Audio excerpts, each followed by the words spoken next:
আলাইকুম। আমি আপনাদের সামনে একটি জায়গা নিয়ে হাজির হয়েছি। উত্তর ছায়াবীথি শ্মশানের দিকে ওই যে দেখা যাচ্ছে একটা রোড। ঠিক আছে, জায়গাটা হচ্ছে যে এখান দিয়ে আমরা আসলাম। এই যে 8-10 ফিটের রাস্তা আছে এখানে, এই যে দেখতে পাচ্ছেন। এই যে বাড়িসহ এই জায়গাটা বিক্রি হবে। এই যে দেখতেছেন বাড়িটা। সো এই যে এখন প্রবেশ করব এখানে।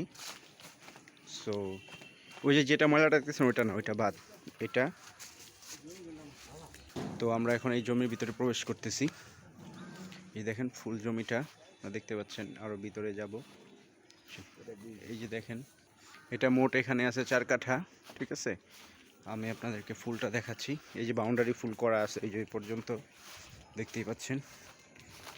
এই যে এই পাশে 2 আছে আর বাড়ি সহ 2। ঠিক আছে, এই যে হচ্ছে কর্নার এরিয়া। এই যে বাড়ি করা আছে, দেখতেই পাচ্ছেন। সো আমি আর নিচে যেতে পারতেছি না, নিচে ঢাল। তো আপনারা দেখতে পাবেন এটা ফুল হচ্ছে 4 কাঠা। সো বের হচ্ছি। তো যাদের এই জায়গাটা পছন্দ হবে অবশ্যই নক দিবেন, নাম্বার দেওয়া থাকবে, সেই নাম্বারে কল করবেন। এই জায়গা থেকে বের হওয়ার রাস্তা হচ্ছে এটা, যে মূল রাস্তা যেটা, এটা। তো যাদের পছন্দ হবে অবশ্যই নক দিবেন, কথা হবে।